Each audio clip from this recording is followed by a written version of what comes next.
오늘은 북콘서트로 정기학술제 형식을 대신하려고 합니다. 우리 연구소의 소장님이신 조규현 교수님 잠깐 인사 말씀해 주시겠습니다. 네. 안녕하세요. 좋은 날입니다. 제가 1996년에 미국에서 박사학위를 받고 귀국을 했을 때 이 하나님의 은혜인지 뭔지는 모르겠지만 제가 딱 3일 동안 놀고 바로 4일째부터 출근을 하기 시작했어요. 근데 거기가 어디냐면 강남 순복음교회입니다. 김성광 목사님께서 이렇게 학위를 받고 와서 아무 잡이 없는 실업자 박사들을 당신네 교회당 그 교육관 4층에 이렇게 큰 방을 거기 책상 컴퓨터 뭐 다 주시고 여기 와서 마음대로 연구를 해라. 한 달에 200만 원씩 준다. 그리고 우리가 요구하는 건 아무것도 없다. 그냥 내가 여기 와서 마음대로. 그렇게 해서 제가 4일째부터 거기 가서 이제 실컷 연구하고 책 쓰고 이러면서 이제 400만 원을 한 달에 200만 원씩 받았는데 거기에 같이 있던 6명 중에서 한 분이 지영은 박사님이세요. 저보다 1, 2년 먼저 나오셔가지고 그때까지 잡이 없으셨고 같이 거기서 활동을 했고 나머지 4분은 이제 다른 교단 분들인데 제가 이제 왜 이야기를 꺼내냐면 어쨌든 지금 이 중요한 이 책이죠. 낙가다 주지의 사중복음 굉장히 소중한 책인데 이 사중복음의 내용이나 복음이나 신학이나 이런 것들이 알려지려면 후원자가 있어야 되고 그 후원자의 후원금을 통해서 이런 연구가 되고 번역이 되고 출판이 되고 확산이 됩니다. 그래서 또 이걸 읽는 많은 분들이 또 은혜를 받지 않겠습니까? 제가 어쩌다 소장이 돼가지고 보니까 우리 사중복음 연구소가 굉장히 어쩌다가 예, 이제 제가 텔레비전에 어쩌다 뭐 이런 게 있잖아요. 어쩌다 제가 한번 인용해봤습니다. 예, 어쩌다 소장이 돼서 이렇게 보니까 우리 사중복음 연구소에 이게 이제 여러 많은 후원 이사님들이 계시고 후원금이 들어오고 또 우리 쟁쟁한 우리 연구원 박사님들이 계셔서 제가 우리 학교에 있는 많은 연구소 중에서 제가 보면 사중복음 연구소가 제일 짱짱하고 생산을 많이 하고 있어요. 이 프로덕트가 지금 계속 나오고 있잖아요. 그래서 이게 굉장히 귀중한 연구소고 또 귀중한 사역을 많이 하고 있다. 그래서 참 감사드리고 앞으로도 우리 존경하는 이사장님과 또 여러 후원 이사님들 그리고 우리 연구원 박사님들의 많은 또 그 도우심과 사역과 일이 또 우리 성결교회와 한국교회의 복음화를 위해서 귀하게 또 더 많이 앞으로 빛을 발해야 되지 않을까 이런 생각이 듭니다. 어쨌든 이 낙가다 주지의 사중복음 이 책이 번역돼서 굉장히 기쁘고 또 이 후원금을 내주신 우리 이사장님 김영배 목사님께 다시 한번 감사의 말씀을 드립니다. 예, 이상으로 마치겠습니다.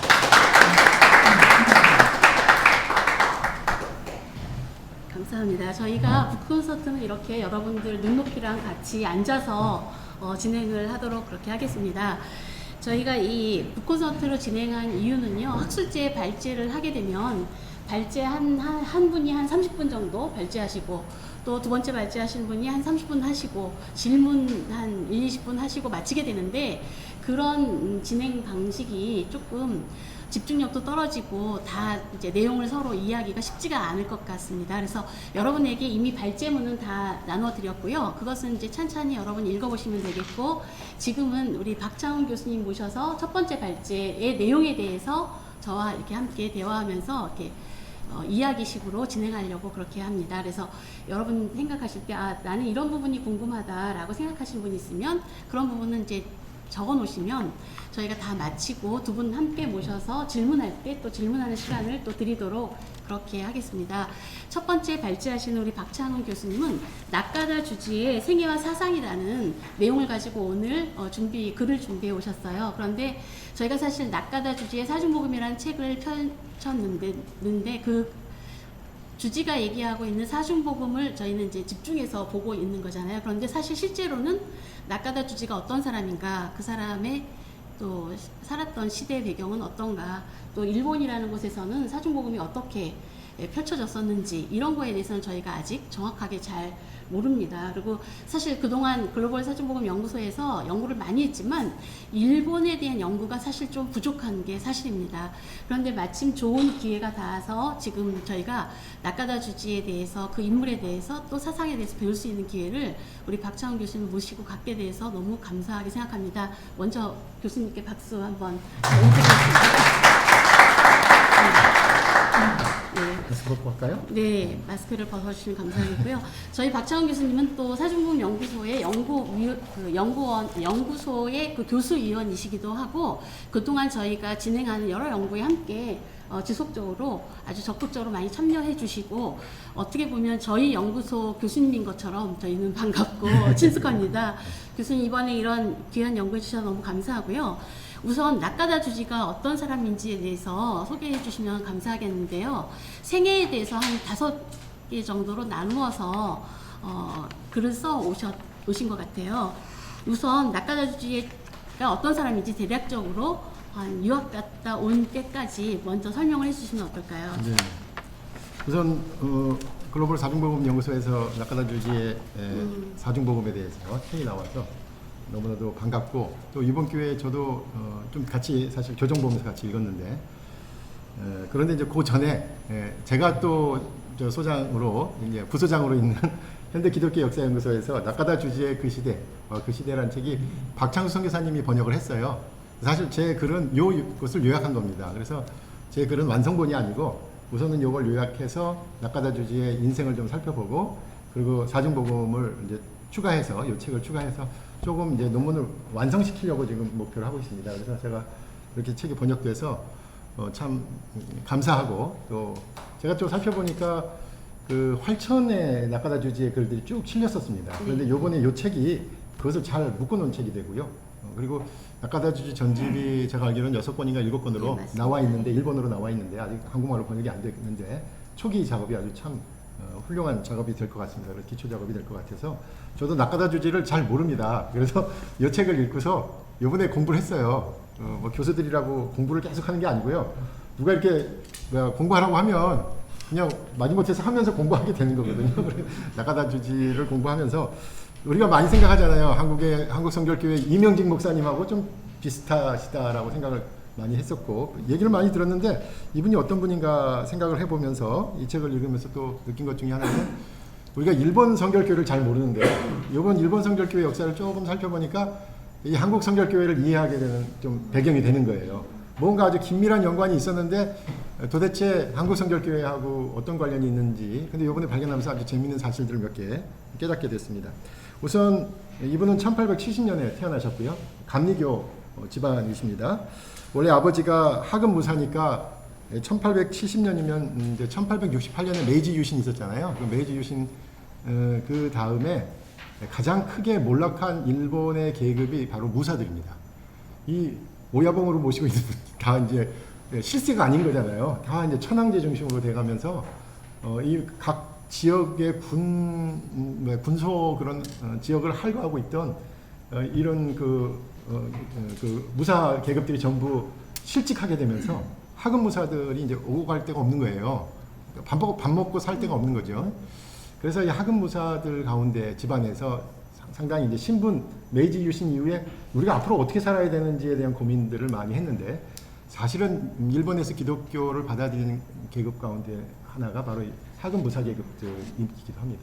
근데 이건 상당히 공통점을 갖고 있어요. 웨슬리 시대에 웨슬리 복음을 받아들였던 사람들이 우리가 그냥 단순히 가난한 사람들이라고 얘기하는데 실제로 가난한 사람들이 아니에요. 연구해 보니까 그 다음 세대의 주인공이 될 사람들, 그러니까 상인들, 지역을 돌아다니면서 장사하시는 분들, 또 전문 어떤 지식인들이었죠. 한국도 마찬가지입니다. 한국의 기독교를 받아들였던 사람들이 주로 중반, 별반이라고 하죠. 각 지역에서 하급 관리들이었어요. 근데 이 하급 관리들이 자녀들에 대한 투자를 하는 거예요. 세상이 막 바뀌는데 얘네들이 저 어떻게 살아가느냐. 그러면 이제 미션 스쿨 보내가지고 너 성리산대 가서 영어 배워라. 뭐 이렇게 하는 거죠. 그러니까 그런 유형이 이런 부흥운동에서 특별히 유사한 형태로 나타나고 있는 것 같습니다. 일본도 그래서 이 하급 무사 출신이었고요. 뭐 그렇게 부자는 아닙니다. 그래서 무척 가난했지만 자녀에 대한 교육을 시켜야 되겠다고 해서 형부터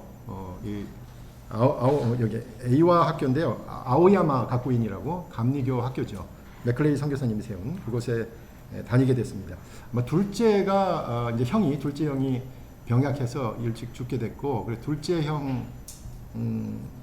둘째 형의 사고 때문에 가족들이 이제 신앙에 구이하게 되고 형이 그래서 그 학교에 먼저 들어갔습니다.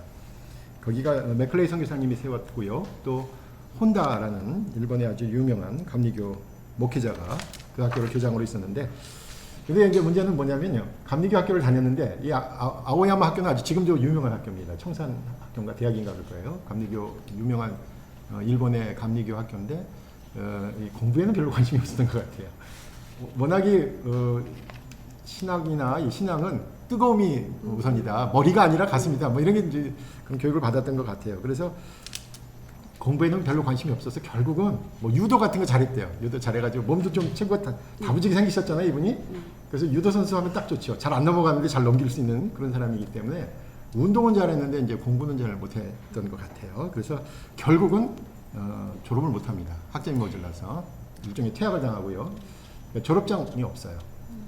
그랬는데 이제 그 혼다 교장님이 아쉽게 생각해서 우리로 말하자면 그 저거죠. 신학과 졸업을 안 했는데 교육자 이수 과정을 한 거예요. 그래서 임시 전도사 자격증을 줘서 그 임시 전도사 자격증을 가지고 이제 감리교 전도사 활동을 했던 것입니다. 그리고 초기에는 주로 이제 홋카이도니까 우리로 말하자면 북해도니까 북쪽 지방의 섬 지역에 쿠릴 열도, 그러니까 러시아 쪽에 가까운 그쪽에서 사역을 했었고요.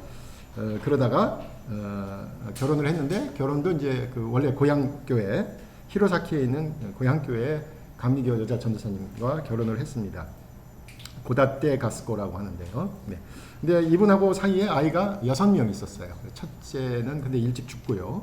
아마 그 북해도 지방에 이제 그 사역을 하면서 풍토병을 얻었던 것 같아요. 첫째가 죽고 그다음에 둘째 아들, 셋째, 넷째, 다섯째, 여섯째까지가 딸입니다. 그래서 모두 6남매를 낳았는데 5명의 아이들이 장성했습니다. 그 과정에서 이제 느꼈던 것 가운데 하나가 자기가 이제 체력뿐만이 아니라 영역이 부족하다. 내가 사역을 왜 계속 할 수 있을까라는 고민을 하게 됐고, 그 당시 본인이 이제 동경하던 무디가 있는 나라에 가서 유학하고 싶다라는 소원을 갖게 된 것이죠. 형편이 많이 어려웠습니다. 그렇지만 이제 부인이 격려를 해서 가서 공부하고 와라라고 했고, 그래서 홀몸으로 갑니다. 가족들 안 데리고 혼자 가게 됩니다. 1896년부터 그래서 무디 성서학교 시카고죠. 시카고 샌프란시스코로 들어가서 시카고에 가서 무디 성서학원에서 공부를 했어요. 그래서 무디 성서학원도 또 아주 독특하다라는 이야기를 하고 있는데, 이 책이 또 재밌는 것 중에 하나는 뭐냐면요. 그 얘기만, 나카다 주지에 대한 얘기만 하지 않고요. 무디 얘기 나오면 또 무디 얘기 한참 했어요. 그러니까 책이 여러 가지로 공부를 많이 하신 분이에요. 예, 그래서 이 책 읽으면서 저는 이제 그 중에서 나카다 주지 나온 부분만 추측을 한 거예요. 그래서 이제 책을 보면서 이런 얘기 별로 없는 것 같은데, 저도 이제 고생을 많이 한 게 나카다 주지에 관련된 것만 뽑아서 이렇게 여러분 앞에 있는 12페이지짜리가 나온 것입니다. 예, 그래서 무디 학교도 사실은 당시에 미국 그 신학교들이 주로 동북부에 있는 우리가 아는 뭐 프린스턴, 하버드, 예일 이쪽의 그 신학교들이 되게 이제 자유주의의 영향을 받아서 자유주의 영향을 받았으면서 또 계층적으로는 중상류층, 상당히 부르주아에게 어필하는 대학 교육의 신학 이런 거 아니었어요. 그런데 이제 무디가 반대한 것은 보통 사람에게 보통의 진리 이거잖아요. 그러니까 무디에게 같이 왔던 사람들이 바로 노동자, 젊은이, 또 이민자 이런 사람들에게 많이 각광을 받았는데, 이 무디 바이블 인스티튜트가 바로 이제 그 이민자들에게 영향을 많이 준 곳입니다. 단기 과정을 공부했다라고 알려져 있습니다. 근데 아쉬운 건 뭐냐면 여기에 나카다 주지가 다녔다는 기록은 없어요. 이게 참 이게 성결 역사에서도 참 어려운데 카우만도 이 무디 성서학원에서 공부했다라고 그러는데 기록은 없어요. 그러니까 이런 게 참 어려워요. 근데 본인들 고백은 있어요. 본인들은 공부를 했다라고 하니까 아마 단기 과정이기도 하고 아마 기록이 그 1900년대 이전이니까 없을 수도 있겠다라는 생각이 듭니다. 여기서 나카다 조지가 만났던 사람이 우리가 잘 아는 것처럼 A.M. 힐스를 책을 성결과 능력. 아마 그러니까 오순절과 성결운동이 좀 분리되기 바로 직전에 그런 신학적인 생각이죠. 성결과 능력이 동시에 오는 이런 얘기니까요. 그 다음에 인도 선교사의 간증을 들으면서 성령 체험을 하게 돼서 성령 세례를 아마 시카고 무디 바이블 인스티튜트에서 받은 것으로 고백합니다. 그리고 재밌는 것은 부고를 써서 나카다는 죽었다. 뭐 이런 게 가끔 있습니다. 일본 일제 강점기에도 그 광주에서 운동을 했던 분들도 가끔가다 이렇게 회심하면 나는 죽었다. 그래서 부고 내고 막 이런 게 아마 그런 게 있었던 것 같아요. 예. 그리고 또 재밌는 것은 이제 시카고에 바로 그레이스 메소디스트 에피스코팔 처치 그레이스 감리교회가 바로 카우만 목사님이 다니는 데죠. 그러니까 학교는 무디 다니고 그다음에 예배는 이제 그 그레이스 은혜 감리교회에 출석하면서 이제 거기서 카우만을 만났는데 얘기하다 보니까 자기도 무디 바이블 스쿨 다닌다는 거예요. 그러니까 막 이렇게 의기투합됐는데 이 카우만이 가지고 있었던 꿈은 이제 동양 선교에 대한 것이니까 일본 사람 만나서 일본에 가면 같이 사역을 하자 뭐 이런 이제 비전을 나눴던 것이죠. 나중에 이제 그 나카다 주지가 일본으로 돌아갈 때 영국에 들려서 이제 뭐죠? 바클리 벅스턴이라고 벅스턴이라는 인물도 좀 우리가 공부를 해야 되는데 벅스턴이라는 분이 일본에 와서 고베 지역에서 전도관을 사실은 먼저 시작했습니다. 근데 이 벅스턴의 전도관 그 커리큘럼이 아주 재밌습니다. 오전에 성경 공부, 오후에 노방전도, 저녁에 집회. 이게 바로 우리 경성성서학원 커리큘럼이잖아요. 그러니까 이 커리큘럼은 벅스턴의 바로 이 고베에서 했던 그 신학교의 방법이었고 이것이 동경성서학원으로 갔다가 우리 경성성서학원에도 바로 오전에 성경 공부, 낮에 노방전도, 저녁에 부흥집회. 이게 이 패턴으로 정착된 것 같습니다. 여기서 우리가 잘 아는 사사오 데스사우로도 사실은 이제 벅스턴을 통해서 같이 만나게 됐고 불의혈이라는 잡지를 통해서 이 불의혈이라는 것은 사실은 영국의 성결운동 단체가 만들었던 잡지인데 그 이름을 그대로 따서 불의 혀, 우리 사도행전에 나오는 것처럼 불의 혀같이 갈라지는 성령의 임재를 통해서 이 모임들을 만들기 시작했습니다. 네. 거기까지가 아마 유학을 갔다 와서 이제 복음 전도관 세우기 직전까지 과정이라고 볼 수 있습니다. 네, 굉장히 흥미로우시죠. 저도 나카다 주지라는 이름은 들어봤는데 사실 저희가 잘 알지 못했는데요.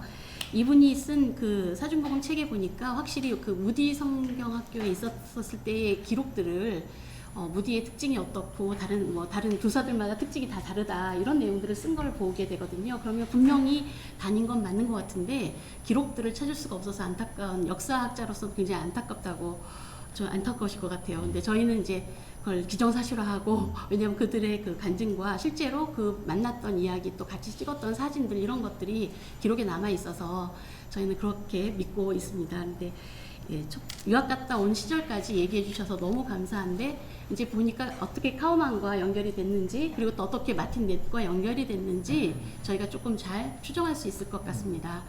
감사하고요. 그러면 갔다 와서 이제 복음 전도관을 시작을 한 것 같습니다. 성서학원을 시작한 것이죠. 이때부터 사역을 활발하게 동양 선교를 시작한 것 같은데요. 아마 카우만도 그때 다시 들어왔겠죠? 그렇죠. 카우만 목사님이 1901년 1월에 마틴 네백의 이제 목사 안수를 받습니다.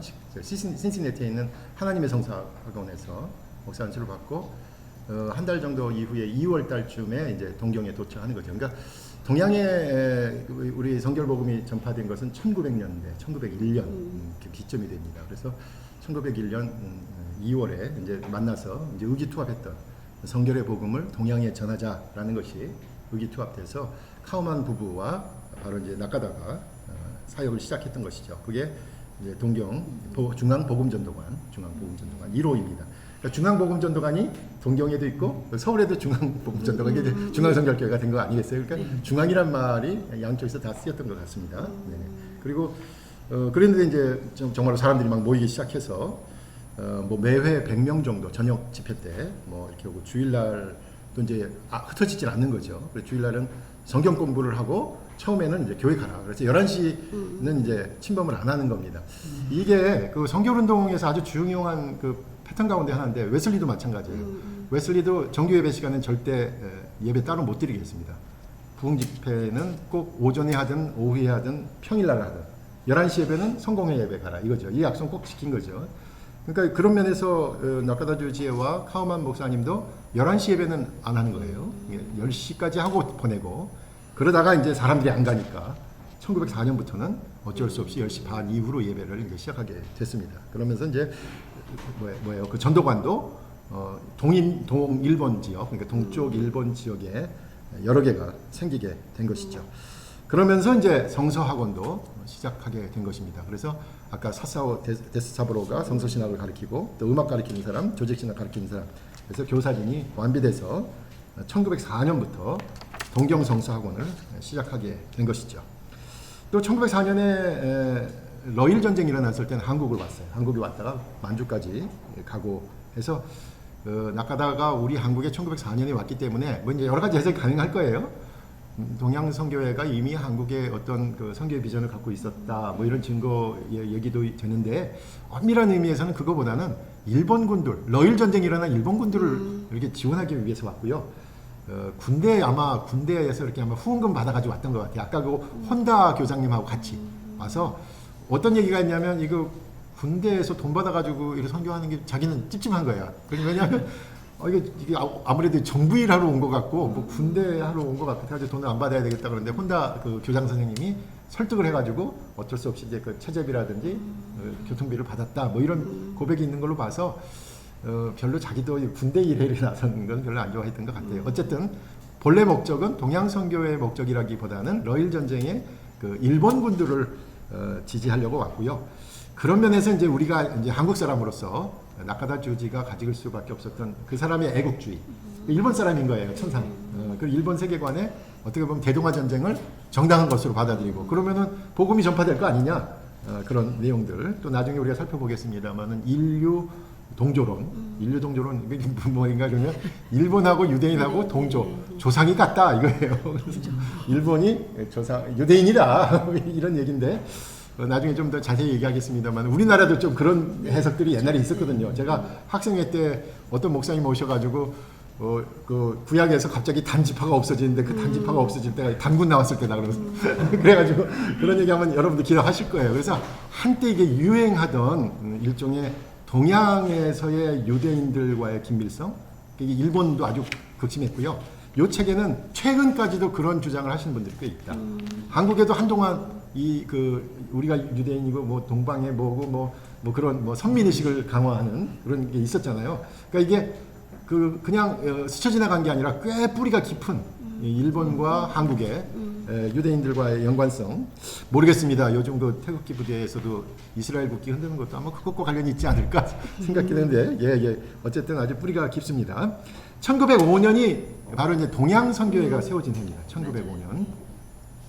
그러니까 동양선교회가 먼저 세워진 게 아니고요. 복음전도가 세우고 성서학원 세우고 각 지역에 넓어지다 보니까 이거 뭔가 통솔하고 통일할 기구가 필요한 거예요. 그래서 동양선교회는 동경에서 시작됐습니다. 1905년에. 우리는 동양선교회 그러면 미국 이렇게 생각하는데 그거 아니고요. 일본에서 이제 동양선교회라고 해서 세워졌고 이건 성결의 복음을 일본과 한국과 중국 그래서 그런 목적을 갖고 있었던 것이지요. 근데 재밌는 건 뭐냐면요. 첫 총리가 나카다입니다. 일본 사람이 주도했어요. 그리고 사사오 데스사브로가 부총리, 카우만 길보른이 회계책임. 사실 이게 이제 문제가 됩니다. 그러니까 미국 분들이 성경금은 다 미국에서 가지고 오는 거 아니에요? 이 카우만과 길보른의 직업 여러분 아시죠? 전신기사. 그러니까 여러분 그 서부 영화 보면 이게 뭐 기차가 가는 길에 그 전깃줄에 이제 전신하니까 우리로 말하면 이게 아무것도 아닌 게 아니라요. 우리로 말하면 가장 최첨단 SNS 하는 사람들이에요. 정보 치면은 왜 정보를 칠까요? 한국에서 사역할 때 어떤 무슨 사역을 해야 되니까 선교 기도해 주십시오. 후원금 보내 주십시오. 이게 전보로 간 거예요. 그러니까 감리교 뭐 장로교 선교사님들은 편지 써 가지고 배 타고 갈 동안 우리 이 사람들 가면 전부 친 거죠.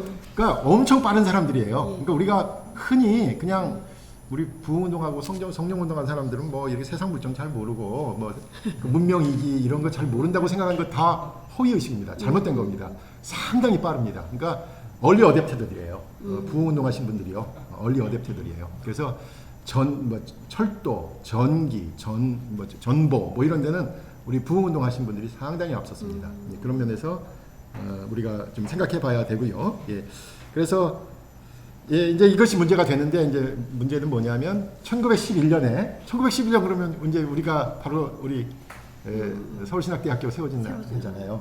그게 문제가 된 거예요. 뭐냐면 일본이 이제 계속 성장을 하니까 미국 사람들 생각은 일본 사람들이 여기 어느 정도 자리를 잡았으니까 선교 헌금의 많은 부분을 1911년에 그 아현동에 경성성서학원 부지를 사야 되겠다. 그래서 정빈 김상준이 가 있고 그래서 좀 그쪽에 투자를 해야 되겠다라고 얘기를 했는데 이것이 낙가다를 중심으로 한 일본 목회자들에게는 섭섭했던 거예요. 우리 이제 막 하려고 그러고 좀 막 부흥하려고 그러는데 좀 더 투자하고 좀 더 해야 될 사역들이 있는데 많은 부분을 갖다가 서울에 투자를 한다니까 이제 오해가 된 것이죠. 그래서 낙가다가 이제 화가 확 났던 것 같아서 우리 교단 독립하겠다 그래서 세이교단, 세이가 뭐냐면 성이란 뜻이에요. 성결할 때 성자가 세이인데 성결교단 우리 독립하겠다라고 하고 미국 사람들하고 갈등이 일어난 거죠. 미국 사람들은 왜 그러냐? 근데 서로 얘기가 이제 오해가 된 거죠. 미국 사람들은 동양이니까 일본만이 아니라 한국과 중국 이건데 일본은 아직 일본 아직 이제 한창인데 좀 더 투자해야 되지 않겠냐, 더 서포트를 해야 되지 않겠느냐 이렇게 생각했던 것 같아요. 근데 결국은 이것 때문에 이제 사실 이제 타협을 합니다. 하긴 해서 이제 어떻게 하냐면 동양선교회는 미국 사람들 중심으로. 그래서 그때 총리가 이제 카우만이 되는 거예요. 그리고 나카다하고 사사오 데스사코는 일본 전도. 그러니까 우리 서울신학대학교가 상당히 그 중요한 위치에 있는 거예요. 가만 보니까 이 동양선교회가 뭔가 체질을 바꿔야 되고 실제로 동양선교를 위해서 하려고 하는 촉발제가 된 게 우리 경성성사학원 부지 문제 때문에 그랬다는 상당히 중요한 의미가 있고요. 또 하나는 이게 데미지가 있었습니다. 화해는 했는데 그래서 사사오 데스사부로도 이 사건 이후로 탈퇴해서 별로 안 좋게 생각한 거예요. 그리고 3년 후에 사실 사사오가 일찍 돌아가시고요.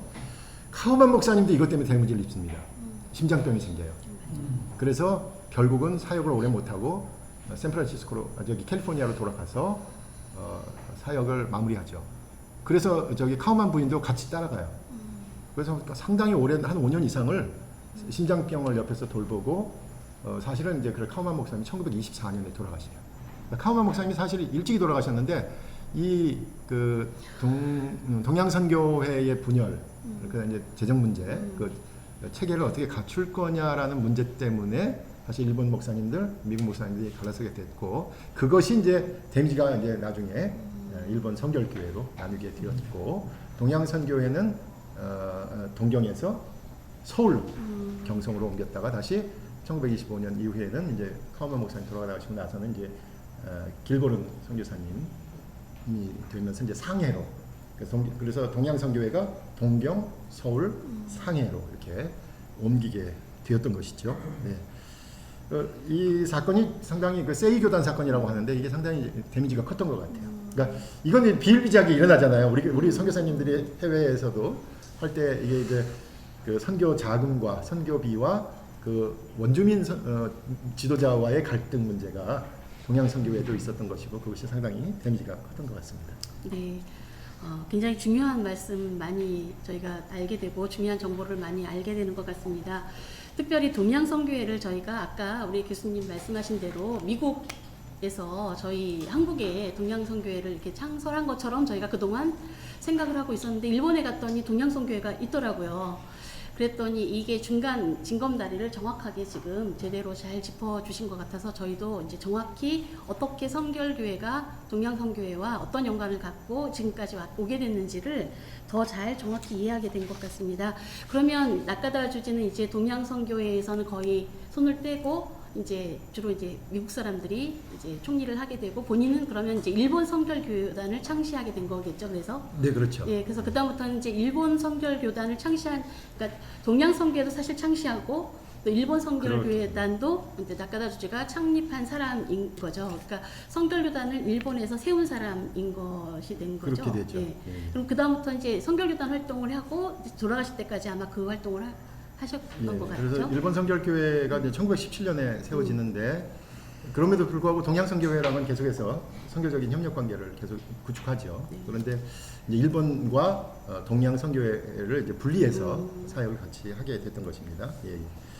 그래서 1917년부터 이제 사역을 시작하는데 두 번의 아주 큰 부흥 운동이 있어요. 그게 이제 어떻게 보면 일본 성결교회가 자리를 잡게 된 것인데, 그 하나는 1920년대 19년과 20년 사이에 우리나라로 말하면 3.1 운동이 있었을 텐데 막 요즘에 요도바시 교회라고 하는 데서 새벽 예배 드리다가 거기서 이제 불이 떨어져서 매일 막 회개 운동이 일어났던 것이죠. 그게 이제 부흥 운동입니다. 근데 이제 이것은 이제 우리가 알 수 있는 그 재림 운동과도 깊은 관련이 있는 것 같아요. 주님 곧 오신다. 그러니까 우리가 이렇게 살다가 뭐 휴거 될 수 있느냐, 주님 맞을 수 있느냐, 뭐 이런 것 때문에 이제 위기감 속에서 막 기도하면서 영적으로 이제 불이 붙어서 기도하게 됐고, 뭐 결국 이제 전국 부흥 운동으로 발전됐고요. 그때 나카다가 쓴 표현에 의하면 많은 불신자가 회개하고 헌금이 갑자기 늘고 영적인 일치가 이루어졌다. 뭐 이런 표현을 썼습니다. 이게 이제 다이쇼기, 그러니까 이제 그 천황이 1925년 바뀌잖아요. 소화기, 쇼화기, 다이쇼기, 대전기 이렇게 뭐 소화기 이렇게 나누는데 이게 이제 1919년, 20년 다이쇼기에 있었던 부흥 운동이 첫 번째고요. 두 번째는 이제 아까 이제 소화기 때 1930년대에 또 부흥 운동이 한번 있습니다. 그래서 그 두 번의 부흥 운동이 아주 그 일본 성결교회를 기틀을 놓게 했던 아주 중요한 사건입니다. 이런 것도 있었을 거예요. OMS로부터의 후원이 끊어지니까 이건 이제 절박함도 있었을 거예요. 이제는 사실은 상당히 그 뭐죠? 1928년에 아예 보조금 안 받겠다. OMS 돈 안 받겠다라고 나카다가 선언을 해버려요. 예, 1928년에. 근데 이게 좀 이제 역사가들은 이거 너무 섣부른 것이다라고 생각을 해요. 그래가지고 상당히 고생을 했고, 여러분 목사님은 정말로 뜨거운 믿음에 살이 안 뵙겠습니다. 그렇지만 생고생한 사람은 누굽니까? 가족들이죠. 가족들이 엄청난 고생을 해서, 그래서 나중에 1933년에 사실 성결교회가 이제 일본 성결교회가 또 둘로 나뉘는데, 이 나뉠 때의 이유 중에 하나가 섣부른 독립선언이 아니었느냐라고 얘기를 합니다. 1930년에서 33년까지 신앙부흥운동이 두 번째 쇼화기에 있었고요.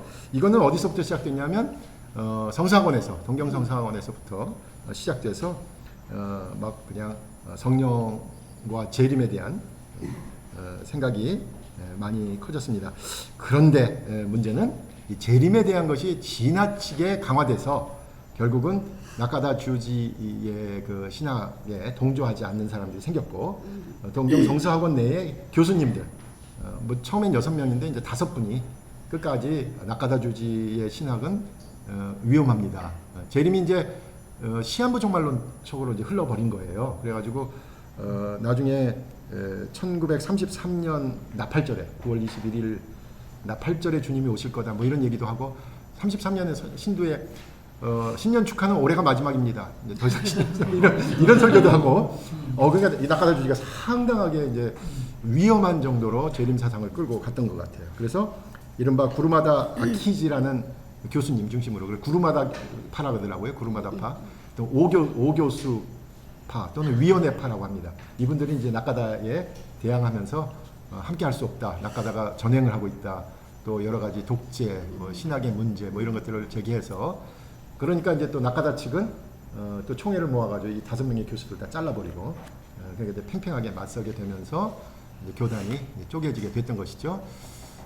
아쉬운 거는 이제 부흥의 여파가 이 분열로 연결됐다는 게 참 아쉽다라고 얘기를 하는 것 같아요, 역사가들. 정말로 이 부흥할 때 마귀 역사가 있는 거죠.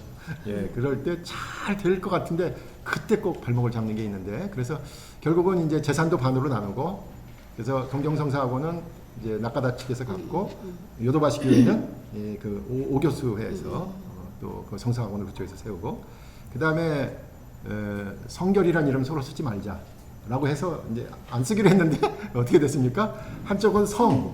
성교단, 하나는 결교단.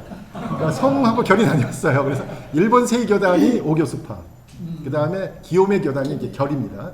그게 이제 낙가다파고, 낙가다파는 이제 낙가다 주지가 이제 1939년에 또 병사를 해요. 일찍 돌아가셨는데 그때 이제 또 아까 이제 둘째가 있었는데 낙가다 주지의 그 부인이 일찍 돌아가셔서 두 번째 재혼을 하셨는데 그 재혼하신 분이 성격이 상당히 강했던 것 같아요. 그래서 아까 그 쇼하기의 두 번째 부흥기에 성서학원에서 부흥이 일어났을 때는 곧 주님 오시니까 저금 같은 거 들지 말고 겨울옷 다 태워버리자. 왜? 주님 곧 오셔. 9월달에 오시니까 겨울옷이 필요 없다 가지고 기숙사에 있는 학생들한테 겨울옷 다 가져와서 태워버리게 하고 막 이제 상당히 무리한 일이 있었던 것 같아요. 그런데 이제 그런 것 때문에 아까 말한 둘째 아들이 이제 계모잖아요. 둘째 아들하고 사이가 안 좋았고 둘째 아들이 이제 낙가다의 뒤를 이어야 된다는 파가 있었고 아니다 또 다른 낙가다가 새롭게 키운 사람에게 기요메 교단의 모든 정권을 맡겨야 된다라고 그래가지고 기요메 교단이 둘로 나뉘어요. 그리고 그 이후로도 이제 많이 나뉘는데 크게는 이제 세 개로 나뉩니다. 세교단, 기요메 교단 안에 또 두 개, 장로파 이렇게 또 나뉘죠. 네, 그런 아픔이 있었습니다. 네. 그 성결을 쓰지는 말자 그랬으니까 성 쓰고 결 쓰고 이렇게 해서 성결을 다 쓰지 않은 약속은 지킨 거죠. 지킨 거죠. 예, 외국 분들이 우리 한국의 성결교회가 나뉘었다. 어떻게 나뉘냐 그러면 예수교 성결교와 기독교 성결교가 나뉘었다 그러면 어떻게 생각하냐면 지저스파하고 크라이스트파가 나뉘었냐. 왜냐면 그 지저스하고 크라이스트라 그러면 우리는 이제 그게 그냥 말을 택한 것 뿐이잖아요. 근데 이분들은 아주 의미심장한 신학적인 해석을 해요.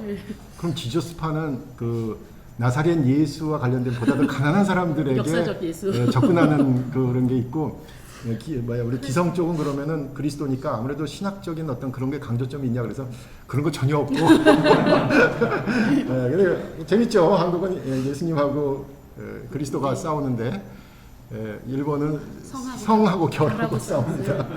여러분이 어디 가서 일본 성결교회가 세이교단하고 기요메 교단으로 나뉜 것만 얘기하셔도 상당히 많이 아는 거예요. 그게 상당히 우리가 보면 좀 아이러니죠. 아이러니긴 합니다만 그런 아픔이 있었습니다. 네. 그러니까 결국 낙가다 주니까 69세, 우리나라 나이로 하면 70세. 그렇죠. 1870년에서 39년에 돌아가셨으니까요. 그분이 책에서 성경에 나온 대로 70세, 80세까지 살아야 된다 이렇게 말씀하셨거든요. 딱 70세 사신 것 같고 또 당시 재림운동 같이 하셨던 우찌무라 간조도 69세 그때 같은 나이에 돌아가신 걸로 제가 알고 있는데요.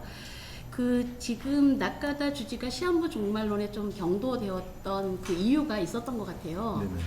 당시에 이제 아마 이스라엘이 회복되는 그것과 관련해서 굉장히 재림운동이 크게 일어났던 것 같은데 그 당시에 유대 민족, 이스라엘 민족의 움직임에 대해서 낙가다 주지랑 다른 분들이 이렇게 이제 성결운동이나 부흥운동하는 분들이 엄청나게 주목했던 것 같습니다. 네. 그렇지 않나요?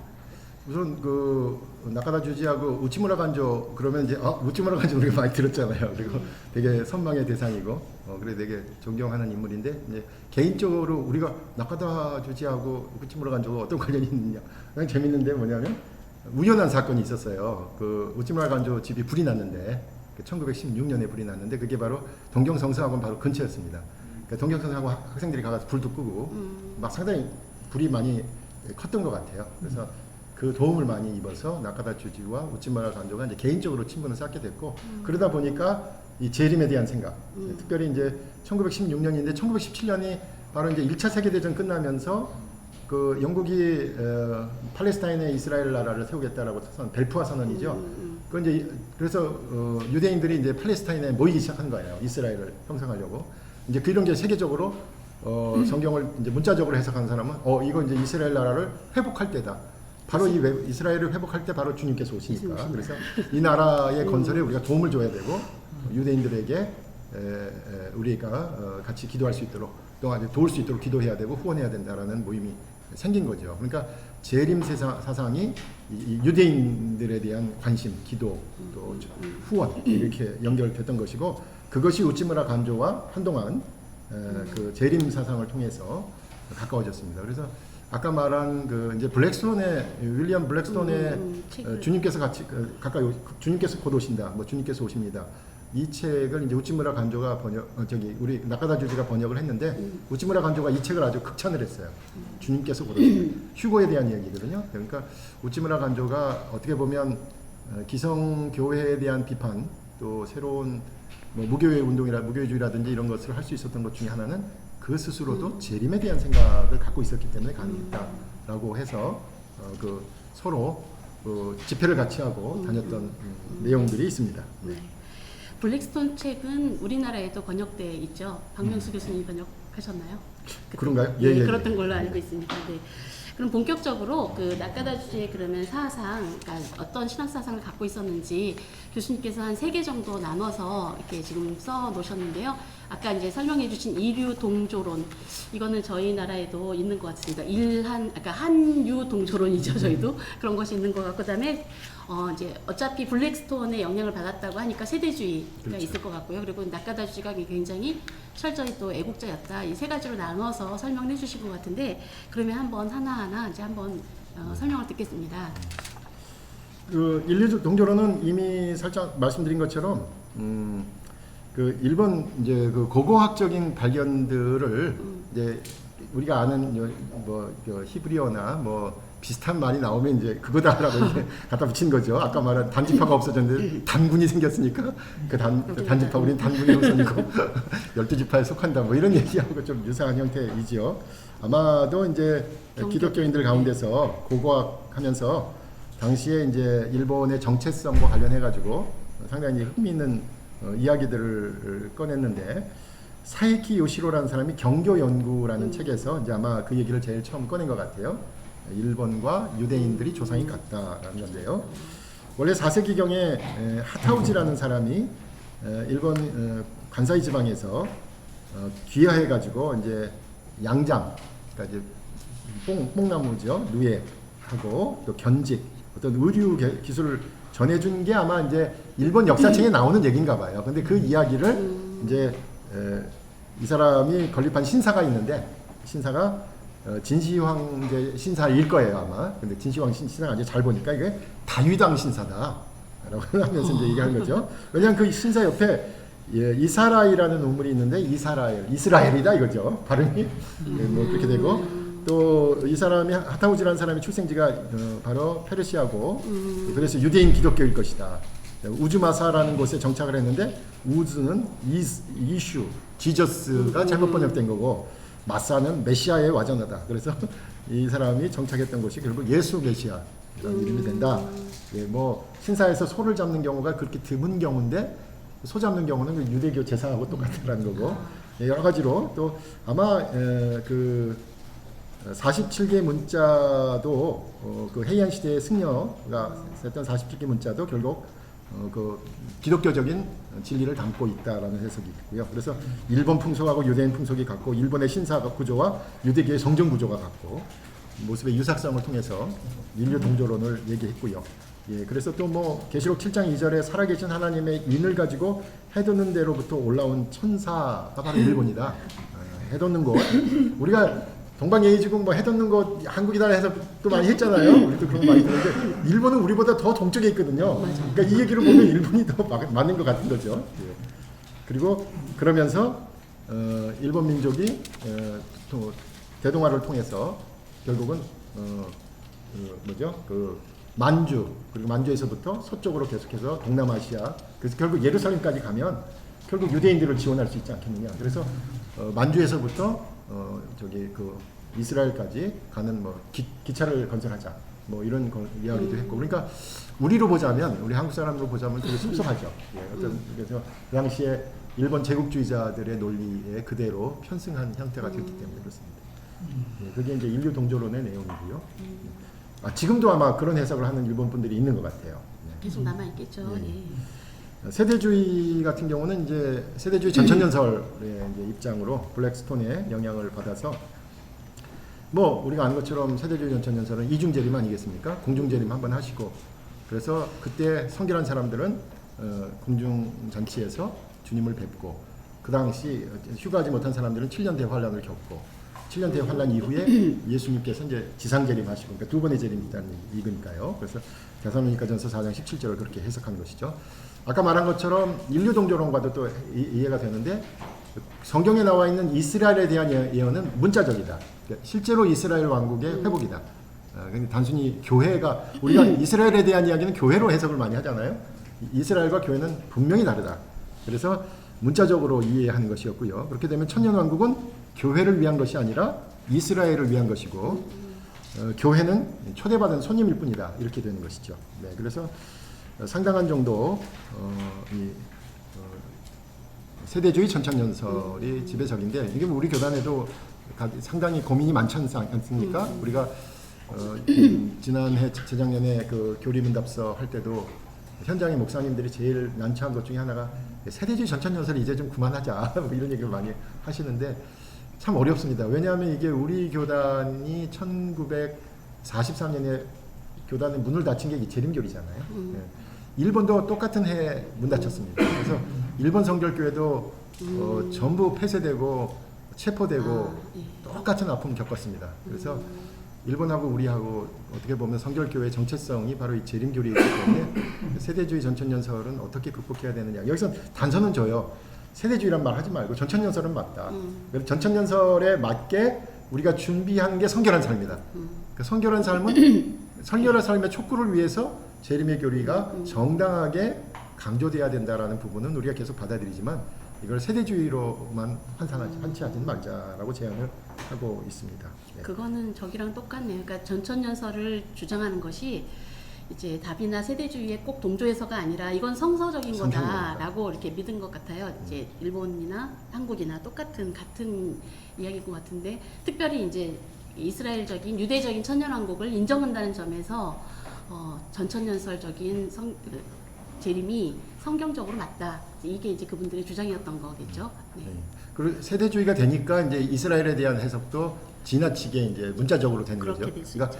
그것만 극복할 수 있다면 만약 세대주의만 포기할 수 있다면 전천연설 자체는 기본적으로 성경에서 얘기하고 있는 또 급진적인 어떤 주님의 오심에 대한 이야기이기 때문에 그게 보다 더 성서적이지 않느냐라고 제안합니다. 전천연설은 초대교회에서부터 이제 교회가 계속적으로 지속적으로 갖고 있었던 이제 저희 재림론이라고 알고 있으니까 성경적인 재림론을 이제 주장하는데 세대주의적인 것으로 많이 이제 그 당시에는 다 같이 영향을 많이 받았던 거죠. 세대주의적인 부흥운동도 있었겠고요. 예. 그러면 이제 그 낚아다가 이제 지금까지 딱 들어보니까 이분은 굉장히 성결운동 열심히 하고 일본에서 뭐 동양성교 창설하시고 성결교단의 창시자이기도 하고 부흥운동을 경험하시기도 하고 그렇게 하셨는데 이제 결국 일본인이었다라는 것이 이제 결론적인 어떤 사상이신가요? 네네. 그리고 상당히 그 카리스마가 강했던 분인 것 같아요. 그러니까 이제 교단이 결국 이렇게 기요메 교단하고 일본 세이 교단이 나뉠 때도 저쪽에 181개 교회, 이쪽에 171개 교회. 그러니까 반이 쫙 나눴는데 이제 반대에서 가신 분들은 이제 나카다 주지가 너무 독재적이고 또 그 재림 사상이 위험하고 시한부 종말론 쪽으로 이제 가니까 위험하고 뭐 이런 요소들이 강했던 것 같고 또 그것 때문에 미국 분들하고도 잘 지내지 못했던 것 같기도 하고요. 자율성 문제라든지. 나카다 주지가 아주 독특한 신앙 인물인 것은 사실인 것 같습니다. 예, 그러니까 이제 어디든지 이제 초대에 뭐를 이제 일으키시거나 이제 새로운 것들을 창설하시는 분들이 강력하셨던 건 사실인 것 같습니다. 근데 이제 애국주의에 대해서 이제 조금 저희 한국적인 입장에서는 조금 이제 새롭게 평가해야 되는 어떤 부분이기도 한데 이 부분 등과 함께 이제 정리를 어느 정도 해주시면 감사하겠습니다. 1930년대에 만주에 있었던 성결교회의 이제 그 학교 가운데 신사참배를 반대했어요. 그러니까 신사참배는 반대한 게 일본 성결교회에서 입장이었어요. 신사참배는 반대예요.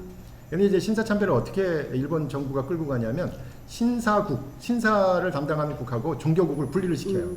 그래서 신사는 문화적인 거고 종교적인 건 종교국에서 관할하니까 신사참배는 신사국에서 관할하니까 종교 아니다 문화다 그래 참여해도 된다라는 거거든요. 그게 우리나라에서도 이제 보면 그러니까 이제 있습니다. 빠져나갈 구멍을 다 주는 거죠. 그러니까 신사참배가 왜 이렇게 많은 반대를 안 하고 대개 다 신사참배로 넘어갔냐 그러면 정부에서도 빠져나갈 구멍을 다 주는 거예요. 이거 문화적인 행사니까 와서 참배해라 그런 거죠. 일본에서 신사국과 종교국을 분리해서 했을 때 사실 이제 나카다 주지는 이거 아니다. 신사 종교다. 그다음에 천황 이게 다 종교니까 이거 함부로 퉁쳐가지고 문화적인 걸로 안 된다고 해서 상당히 이제 저항을 했었어요. 근데 이제 나중에 일본의 군국주의에 이제 동조하면서 천황이 하나의 종교, 그러니까 아마 책 저자는 이게 일관성이 없다, 나이브하다, 애국주의와 성서 중심이 교묘하게 붙어 있어가지고 이게 충돌을 일으킬 수밖에 없다고 생각하는데 그런 면에서는 일관성이 있어 보여요. 저는 천황에 대한 신사에 대한 게 종교다라고 인정을 한 거죠. 그러니까 이제 종교 행사 함부로 하지 말라라는 입장에서 분명했던 것 같습니다. 그러니까 그런 면에서 일본 사람이었던 것 같고요. 또 하나는 일본 사람들이 지금 유대인들을 도와야지 결국은 이제 유대인들이 바로 여기 뭐라 그랬어요? 네 형제 중에 지극히 작은 자가 바로 유대인이니까 유대인 지극히 작은 자에게 다 잘하면 일본이 사는 길이다. 뭐 이렇게 해서 민족적인 걸로 나갔던 것이죠. 그래서 사실 요거는 우치무라 간조도 그런 얘기를 하잖아요. 자기는 두 개의 제2에 충성한다. 지저스와 재팬. 이 얘기가 이제 우치무라 간조 얘기인데 그것이 나카다에게도 나타나요. 지저스와 재팬. 그러니까 우리 한국 사람으로서는 많이 좀 섭섭하죠. 그런 부분에서는 초월적으로 뛰어넘을 수 있는 분은 아니었다라는 생각이 들어요. 네. 네, 이제 그러면 어느 정도 이제 이 전체적으로 나카다의 생애와 사상을 다 이제 연구하시고 나서 이제 앞으로 우리가 나카다 주지를 어떻게 연구하고 또 한국에서 어떤 입장으로 잘 정리를 할 수 있는지 이런 내용들을 이제 교수님 생각하시는 바를 한번 저희한테 나눠주시면 좋겠습니다. 저 글의 마지막 부분에 이제 두서없이 제가 생각난 게 있었는데요. 우선 이렇게 역사를 한번 이렇게 쭉 보고 나서 연대기적으로 좀 기술하고 나서 그의 신학사상 사실 저는 이제 신학사상이라고 그러지 않고 이제 사상이라고 그랬어요. 왜냐하면 인류동조론이라든지 또 세대주의라든지 또 애국주의 같은 경우도 신학이라고 얘기하기 좀 어렵지 않을까 싶어서 그냥 사상이라고 했습니다. 그런데 어떻게 연대기적으로 보고 나서 뒤에 이제 우리 오성욱 교수님께서 소개해 주실 신학을 보는 것이 아무래도 좀 이해도 쉽고 맥락에서 파악하는 게 좋겠다라는 게 좋은 방법인 것 같고요. 두 번째는 나카다 주지가 일본 성결교회를 세우고 동양성교회를 시작한 인물이긴 하지만 상당히 비판적으로 썼었어요, 이 책이요. 그래서 아까 인류 동조론이라든지 세대주의라든지 그다음에 애국주의에 대한 아주 비판적으로 썼습니다. 그래서 우리도 좀 배워야 되겠다. 일본 사람들의 역사를 기술하는 방법을 좀 배워야 되겠다. 우리 다 잘하셨잖아요. 다 칭찬하고 뭐 다 성인이잖아요. 그런데 아닌 건 아닌 거라고 써야지 되지 않을까. 그런 게 좀 부러웠습니다. 일본 사람이 쓴 나카다 주지에 대한 글인데 상당히 비판할 것은 비판해서 쓰고 있다는 것이 좀 부러웠고요. 또 아까 말씀드린 것처럼 한국 성결교회하고 일본 성결교회가 같은 시기에 같이 폐쇄됐습니다. 그래서 상당한 정도 아픔이 있기 때문에 서로 화해하고 노력할 수 있는 그 가능성이 많고요. 또 재밌는 건 뭐냐면 최근에 이제 세이 교단하고 이제 기요메 교단하고 연합으로 성결교단 전체가 자기들의 일본 제국주의가 잘못됐다라고 회개 선언을 했어요. 그리고 한국교회가 우리의 회개와 잘못 용서해달라라는 걸 했는데 여러분 그 소식을 아는지 모르겠어요. 일본 성결교회는 상당히 사회적입니다. 상당히 진보적이고요. 그런 면에서 그리고 잘못했다라고 했는데 그쪽에서 선언했는데 저도 이제 그 일본 목사님 만났는데 거기에 대한 한국교회 답이 없대요. 한국교회는 관심이 없는 거야. 일본 사람들은 잘못했다 그러고 막 그러고 있는데 한국 사람들은 잊어버렸어. 그러니까 일본 분들이 상당히 그런데 평화운동에 관심이 많고요. 화해. 일본 기독교 자체가 좀 한국 기독교보다는 사회적인 이슈에 강하잖아요. 일본 성결교회가요 한국 성결교회보다 의식이 있습니다. 그런 사회적 의식이 있으니까 우리가 그런 것에서 좀 배울 수 있을 것 같고요. 무엇보다도 중요한 것은 웨슬리안 사중복음으로 우리가 일치점을 찾을 수 있으니까 신학적인 교류라든지 이런 것들이 가능할 거라고 생각하고 있고 감사한 것은 우리 일본 성결교회하고 저희하고 그래서 지금 한 10여 년 정도 이렇게 교류를 하고 있습니다. 그래서 같이 공동 역사위원회라고 있으니까 우리 글로벌 사중복음 신학연구소에서도 같이 참여하셔서 일본 성결교회 목사님들과 교류를 하면서 나카다 주지 일본 성결교회에 대해서도 공부를 한다면 결국은 우리 한국 성결교회를 보다 더 입체적으로 이해할 수 네. 있는, 아까 저희들도 몰랐잖아요. 네. 카만 목사님과 나카다 주지의 문제가 바로 우리 경성성서학원 문제였다라는 것. 예, 그 다음에 같은 시기에 같이 폐쇄되고 거기서 7명인가가 순교당했습니다. 네. 그렇게 해서 그런 아픔이 같이 있었던 곳이고 또 그 전쟁에 대해서 뼈저리게 반성하고 있고 네. 회개하고 있고 있다라는 것들을 우리가 같이 공동으로 연구하면 좋겠다는 생각이 듭니다. 아, 예, 정말 너무 감사합니다. 사실 이제 역사연구소에서는 계속 공동으로 이렇게 학회도 개최하고 하는 것을 저희가 알고 있었는데, 저희가 신학적으로 어떻게 같이 연대해서 신학적인 것을 발전시킬 수 있을까를 오늘 잘 배운 것 같습니다. 재림신학을 저희가 한번 같이 공유하고 있는 그런 여러 가지 역사적 아픔도 나누면서 또 극복할 건 또 극복해내고 또 발전시킬 건 발전시키면서 저희 성결교회의 신학을 더 이렇게 펼쳐나가는 것이 꼭 필요할 것 같습니다. 오늘 이렇게 좋고 중요한 그 나카다 주지의 생애와 사상 저에게 나눠주신 박창은 교수님 감사합니다. 수고하셨습니다. 감사합니다.